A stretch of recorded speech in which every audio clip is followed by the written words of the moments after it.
We're on. I think we are. Not yet. Uh, Almost. Almost.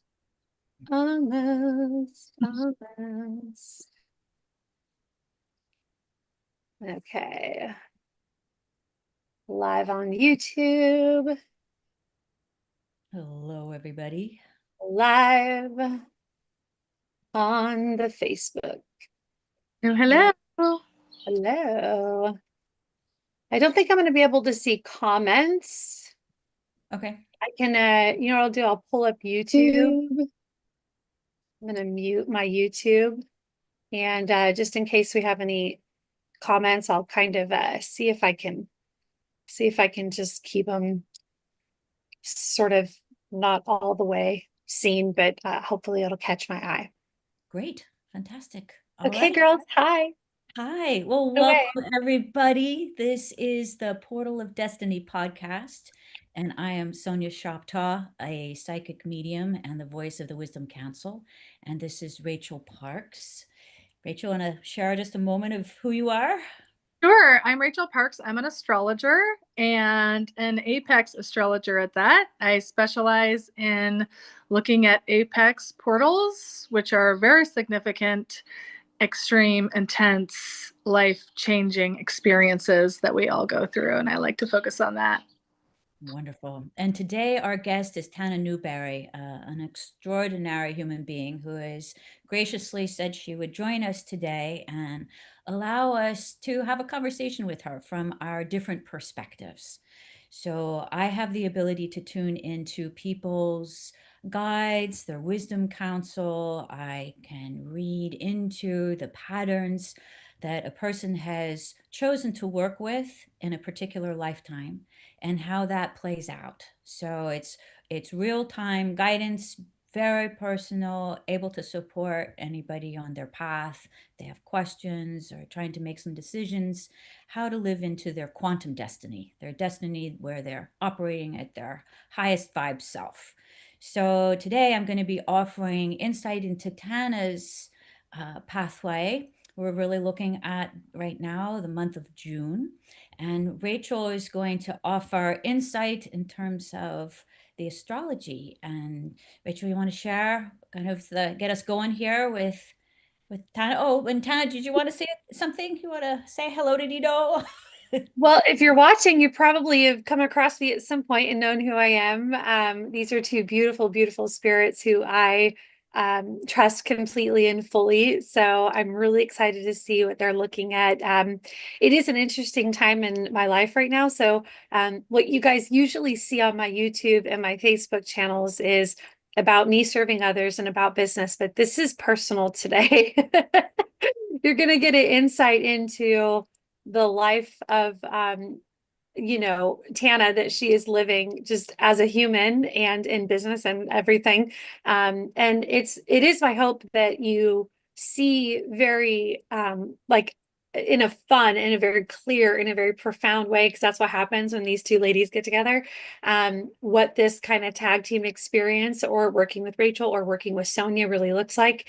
And so I have given them full permission, full carte blanche to look at my chart, to look at my destinies, to look at my, apex portals and look at my apex partners and to look at my timelines and look at my, my quantum shifts and to just sort of model for us what the powerful process of tuning into these things can be. So I'm just really excited to be here in a totally different capacity than everyone's used to seeing me. I am literally the client today. And so is we're going to have a lot of fun. It's going to probably be juicy as it always is, as life is. And my life is particularly juicy right now. So I know these girls were already doing this the other day informally. And it was like, this conversation is way too good. Like we need to record it or whatever. And then I said, to hell with it. Let's go live. So that's what we're doing here today. So I hope you guys are here ready to have some fun. Excellent. Thank Yeah. you, Tana. Thank you Thank so you. much. Really You're appreciate it. so great to be here. Thank you for trusting me to be your astrologer. I am truly honored. And what a special time it is for you right now in the stars. Astrology is such a magical, ancient, the most ancient language, the most ancient wisdom. And it's, there's a birth chart for each of us, and it's like a map. It's like a blueprint of you, and I have been honored to see yours. And it's a very vulnerable thing, that one is willing to do, to really let people like Sonia and I see the intimate side of yourself. I look at that through a chart, through the placements of the planets and where they are now, and how that's influencing you, and where the planets were when you were born, and how that determines who you are and how you show up in this life. And the things that I can see are really beautifully seen in a different way that really matches with what Sonia can bring too. So it's been really cool to come together and partner with this information. So the first thing that I want to say is that Tana is a Sagittarius rising. The rising sign is a very important sign. It's determined. You have to know your time of birth to know your rising sign. And in ancient astrology, this was the most important sign. Now, a lot of us know about our sun sign, and that's kind of the most popular thing to look at as our sun sign. But really, the rising sign, or the ascendant, some people say, is really how you physically show up in the world. And it's a lot of times what other people will notice about you. Your sun is more how you express yourself and your personality.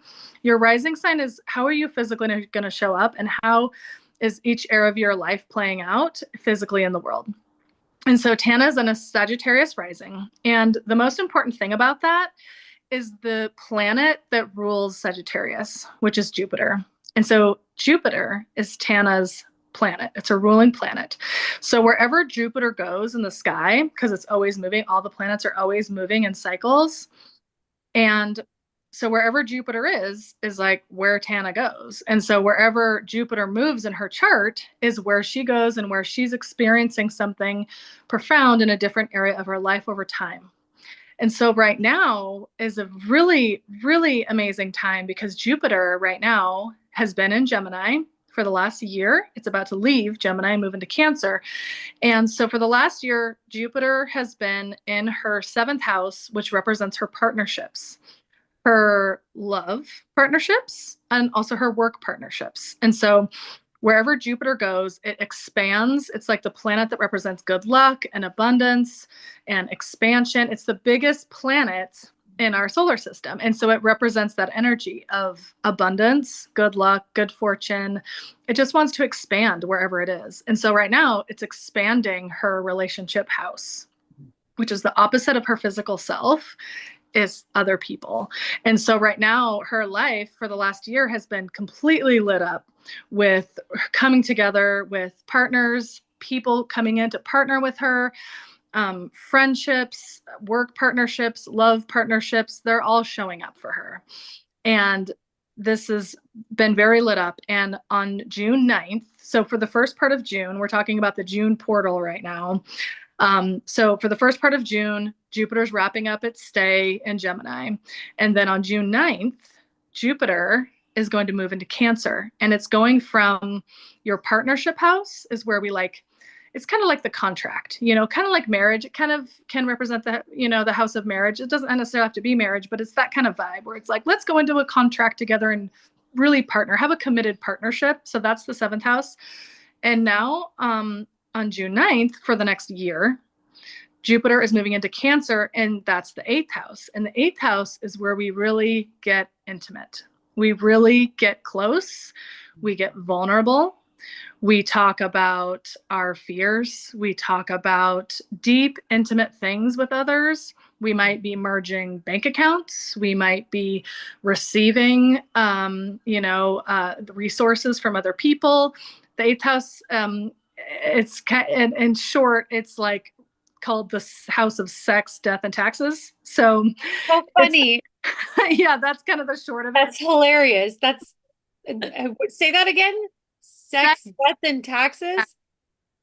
yeah. Okay.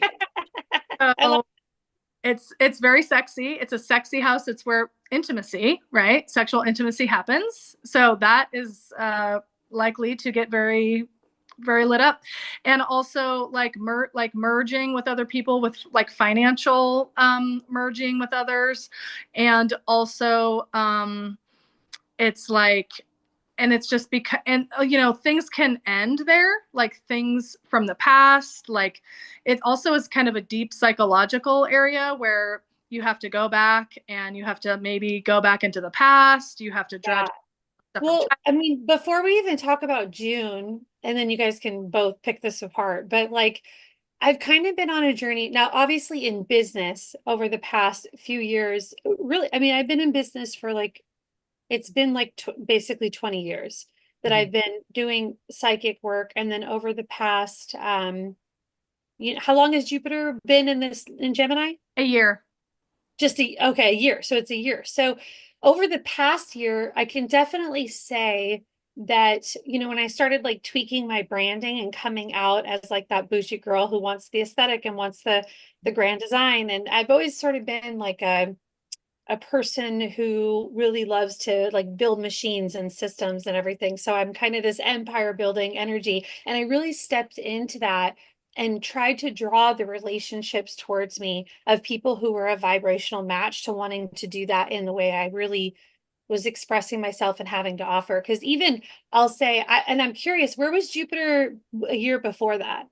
In your sixth house of your day-to-day work routines and health. Interesting. Yeah, because like day-to-day work for me was always like psychic development. And it was something I could do like the back of my hand. Like it wasn't hard, but it also didn't, like I'm not saying it didn't light me up.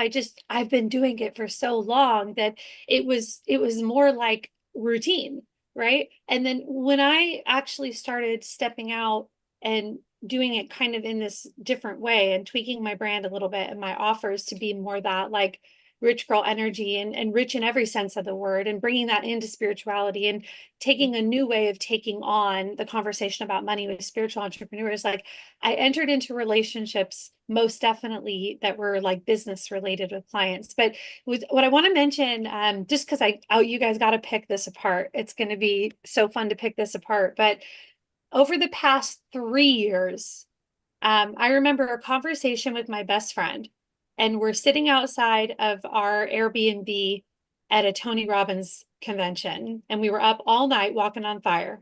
And you know, it's 3 in the morning because Tony doesn't let you out until late, you know. And we're in the car, and we can't go upstairs yet because we're having a deep conversation about some of the things that came up. Now, in relationships, I have had trauma, little t trauma, like not, I haven't had some of the big violent traumas or anything, but there were a few things that happened. And it wasn't necessarily to me as a child, but it was things that I picked up just from the way I saw the world and the meaning I made of it. And then the first few couple relationships, and one wasn't even really a relationship, but it was a person. And these two particular 1-2 punches compared with the meaning I made of my little T trauma when I was younger, they created what I would not understand to be my beliefs and my fears and my triggers and my love languages, even, right? Because they would have to soothe those triggers, right? I developed in relationships, romantically specifically, 100% based on these particular circumstances. And only 3 years ago am I at Tony Robbins with my best friend, and I'm saying, I think I'm really messed up. And I think this is something I'm ready finally to look at. And we went to this conference once. My best friend and I go to a lot of conferences. We went to a Rachel Hollis conference. And I remember something profound coming through that day. I recognized, like I said, my little T trauma when I was very, if you consider it, when I was very young, I didn't have I didn't have anything happen to me. Like they say, if you have abandonment issues, it's because you were abandoned as a child. I was never abandoned as a child. But when I watched the two most important adults in my life play out their belief systems, and without, I've had talk with, like my mom about this, and I'm like, Mom, it's not anything that is like your fault. I mean, it's really, it's nothing is anyone's fault. This is just, these are the webs we weave, right? And she got a lot of stuff from her mom to her mom. This is ancestral in my women line here, is this idea that, you know, there was just a lot of beliefs there. I don't know if I'll go into all of them, but I was watching my mother relate to her fears and her triggers and her beliefs about my father. And they're still together, by the way. They have a beautiful marriage, but there was still things there that she has from ancestral lineage, right? And, very, very severe triggers about things. And when I was young, I thought I learned from that. I learned that's what's true in a relationship. You have to be afraid of all those things. All of those things are triggers. These belief systems are at face value true, right? And I remember committing to opening this part of my love life up because for a really long time, after these two particular early relationships that solidified everything I thought I believed because of the meaning I made of it, I basically assigned what my impression was when I was young. And I looked at these two important relationships and I said, see, I knew it. And I made the meaning of those relationships and carried that with me another 20 years until this moment where I'm going at Tony Robbins and Rachel Hollis, and I'm having these breakthroughs. And I'm like, I think I've been wrong, but I don't know how to open this up. So for the past 3 years, I just want to say I've been on a journey, and it started slow, but it really ramped up this last year, really ramped up. And I've gone back and questioned all the meanings I made, especially this is you guys specifically with romantic relationships, with other relationships in business. I think I poured so much into my business because it was easy to put my energy there. But relationships in general have been hardest. So for the past 5 or 6 years, I think I've been like totally single and unavailable. And, I'm working on my business. I'm working on doing my damn thing, right? My own damn thing. And just shutting it out completely. But I have been willing to look at it the past 3 years. And in the past 1 year over this, what is it? Jupiter in the what house? Gemini, the seventh It's house. Gemini in the seventh house. It's interesting because this is where it's really ramped up. I mean, I wrote a novel about those important two relationships, Mhm. and actually was three relationships, but one of them wasn't trauma. One of them was important, but the trauma came from two of, now I'll mention three. So we'll get into details of this if you guys are interested, because if this is what's going on for me, like let's look at it. But So um, this is important what you're saying, because yeah, oftentimes we live through experiences and we feel that it comes from our family. It actually gets amplified from our family. yeah, So we, in the spirit realm, before we're born, we have conversations with our spirit team that's here to help us grow and thrive as much as possible.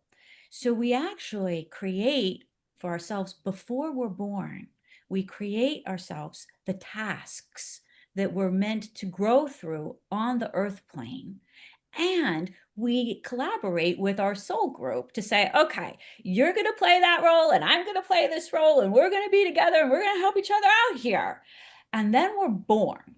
We're born at a specific time, and the astrology is chosen before we're actually born. And so it is an agreement that we have with our guides, with our soul team, and then we're born and we forget all that. We forget. It's amnesia comes over because we're meant to learn through.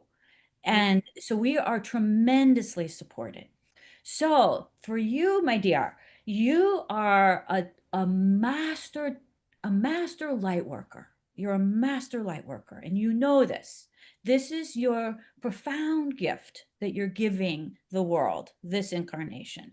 You have many gifts, many, many gifts, and you've pulled them together in your work, and you can access all your different gifts. So the work for you is easy because you are a creatrix. It's like you have the ability to go to the 0 point, which is where creativity happens. It's also you're an incredible master at reading timelines. And part of that requires you to reside within the 0 point. And then you send out these feelers and you get vibrations and they come in. And then you can make sense of it, and then you offer to others this interpretation of the vibrations from these timelines. But it comes from being able to be in a 0 point state, which is something where you yourself reside a lot of the time. So your gift is really in this arena. Now, your task, because we all come to earth with our gifts and our task.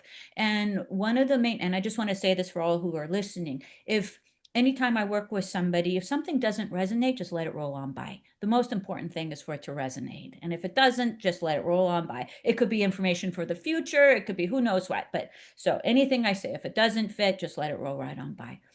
So your team is saying one of the biggest tasks is learning how to hold such incredible insight on a light level, like holding the light physically. So Yeah. it's learning how to be in your body on the planet and be able to trust in your safety in your own body, because you're able to tune in and you feel quite safe in the spiritual realm. But when it comes to the actual being in a body, and a woman's body particularly, that's where it gets a little dicey at times. And so the wanting to leave the body rather than be in the body is one of the challenges.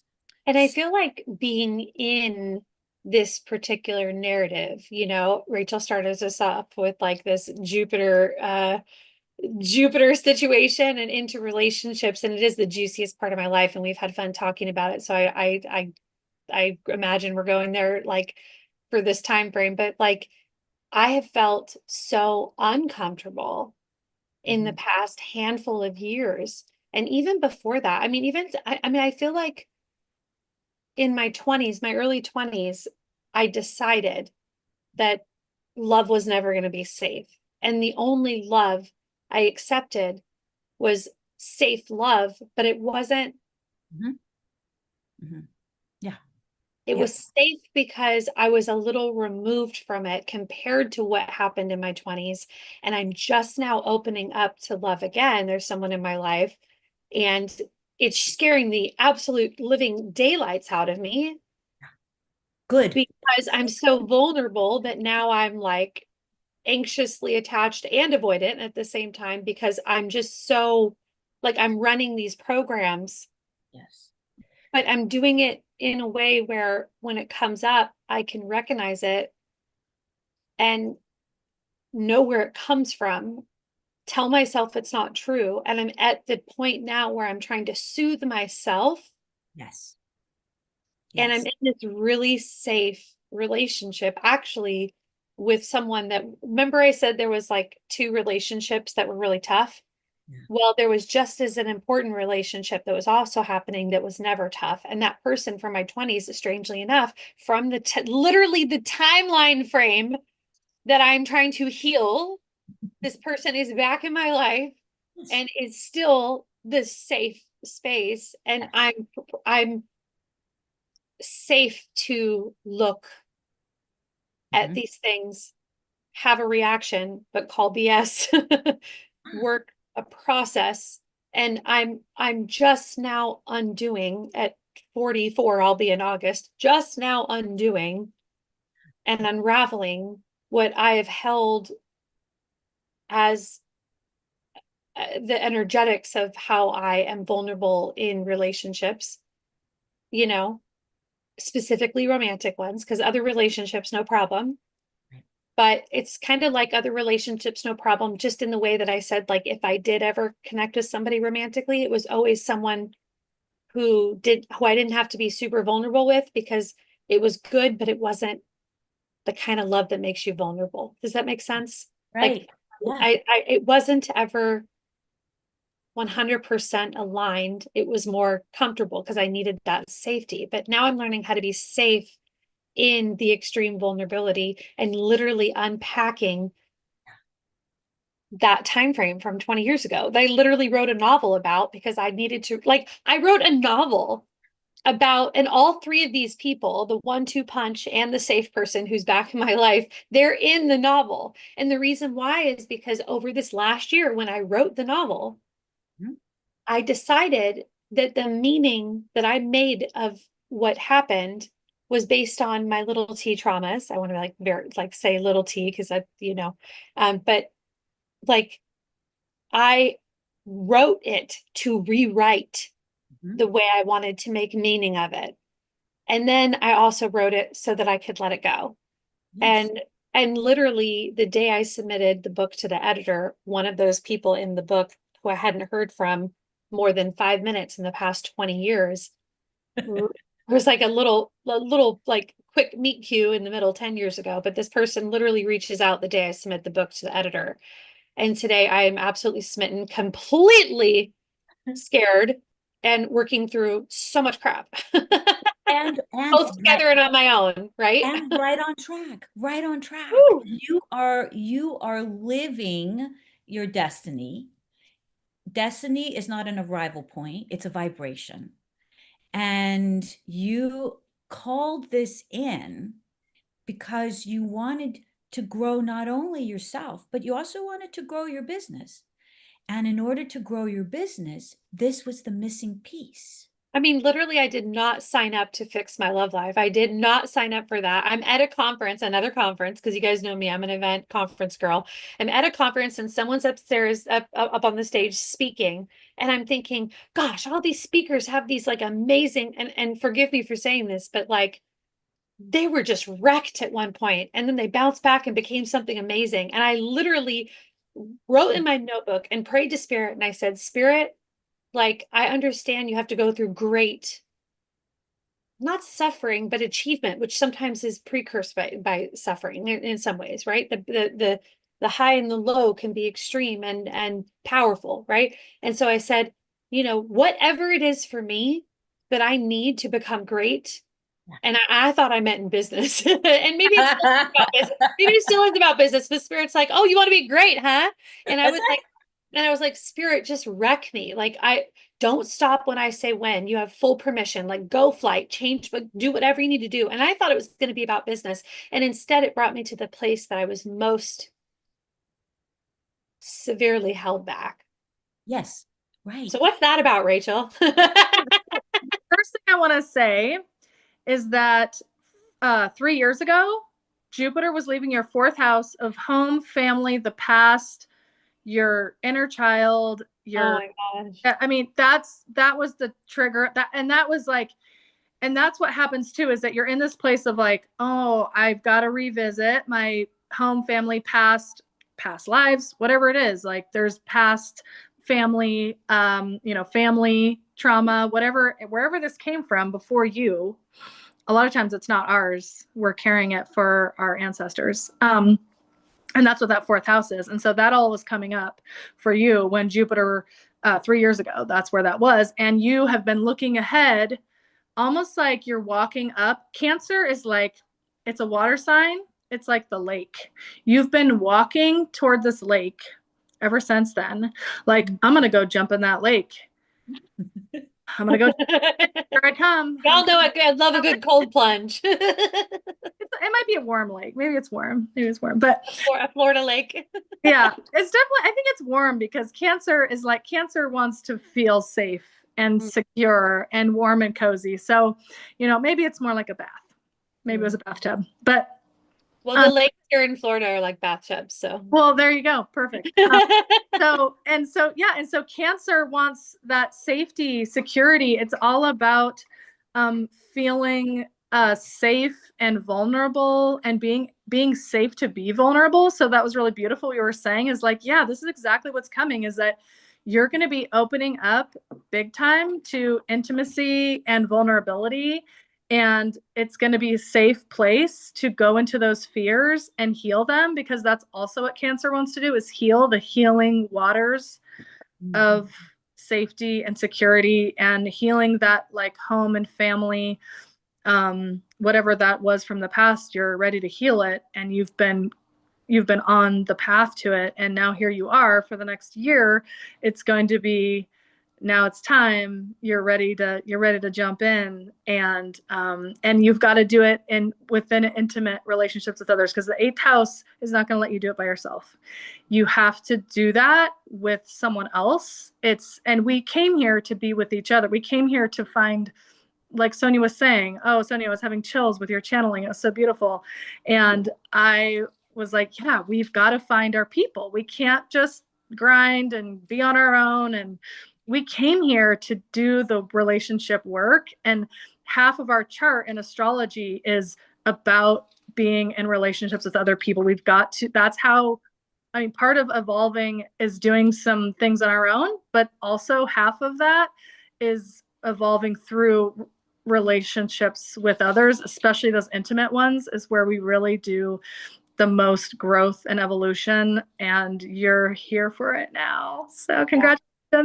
I mean, it's also interesting, like, I mean, just to get into some juicy details so it's not vague, but I mean, like, I'll share a little bit of like what is so hard. Like, when I was young, I sort of, and again, maybe these are not, I figured out this is maybe not my mother's exact beliefs, but this was the interpretation I had as a young child, just watching things, is that, you know, that it was stuff like, men only love promiscuous women, right? Men always will cheat if they have the opportunity, you know, things. And I'm not saying my mom did this at face value. I'm not, again, no, don't come for my mom. She's a saint and she's perfect. But as a little girl, I remember watching her be afraid. And I remember thinking, oh, that must be what you have to do, like with a man, right?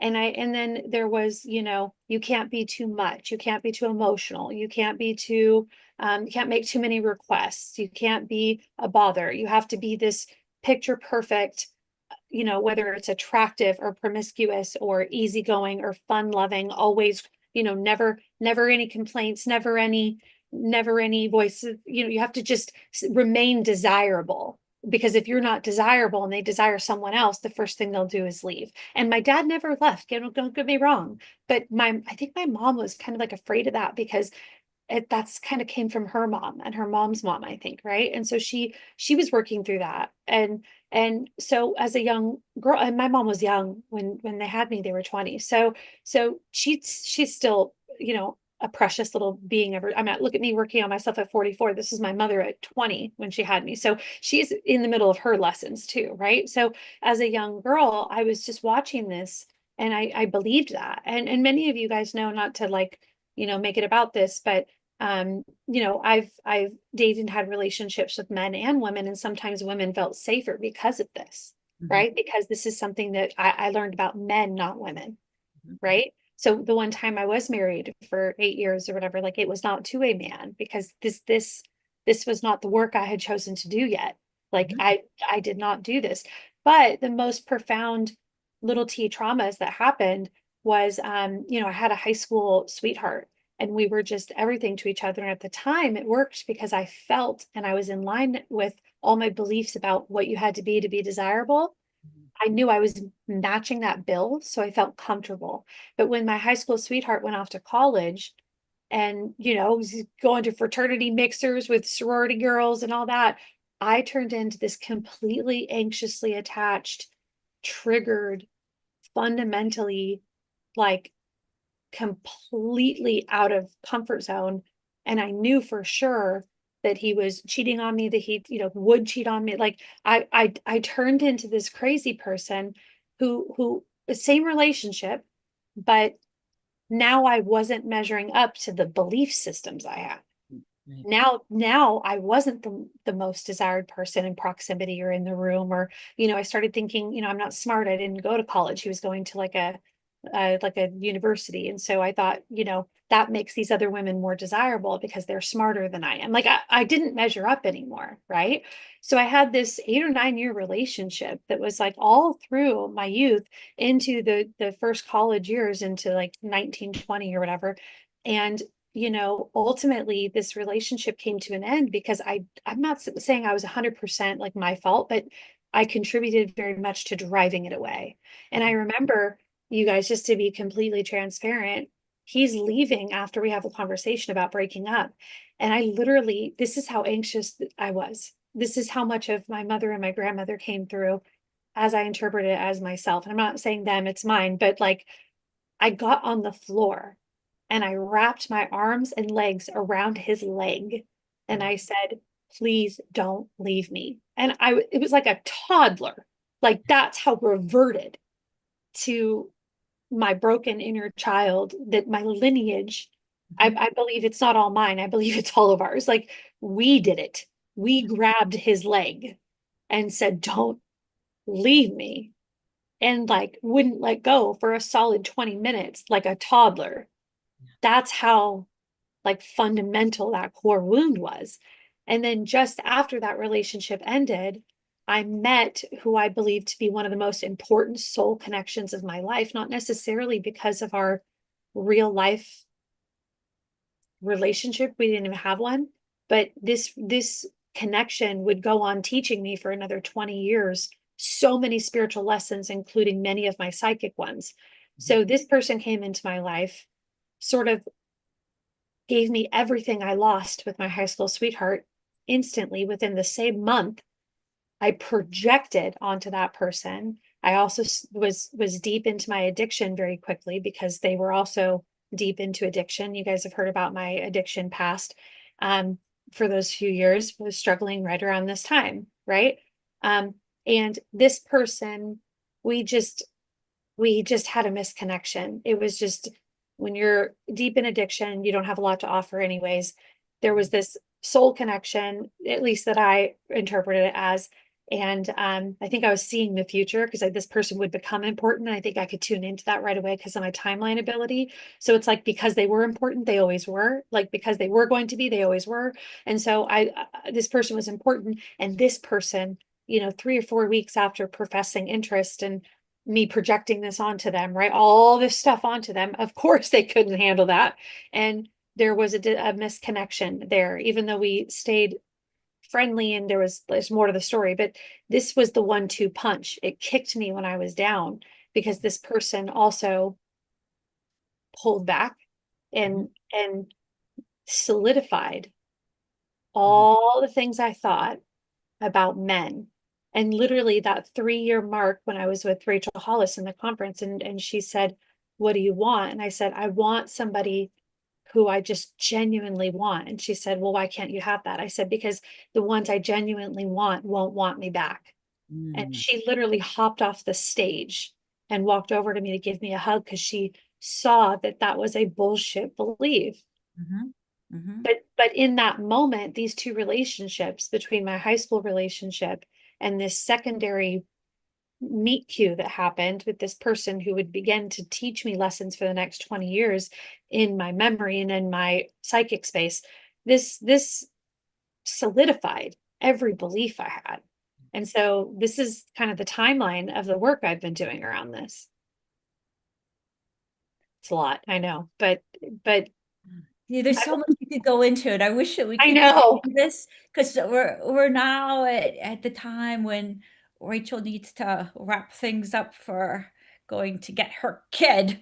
So maybe we can do a part two Yeah, maybe we can do a part two. because I want to ask Rachel about the like June for Tana. Mhm. One of the things that's so powerful, Tana, that you're sharing is how genuine you are in your desire to grow. You, Yes. you are so genuine. Like you have come here to rock it this lifetime. You have. And you recognize that now you're taking on this very core aspect of what you're meant to be learning this lifetime. It's now. It's now. You've been preparing, and now it's happening. Yeah. And and so I want to make sure that you have kind of the support of your architecture of the chart of the energies of the planets because you're entering into this month ready. You're Mhm. entering into this month very vulnerable, which is where our strength resides. Vulnerability is strength. That's where we're strongest Sounds terrible. it's when we're the most real, when we are in that place of truth.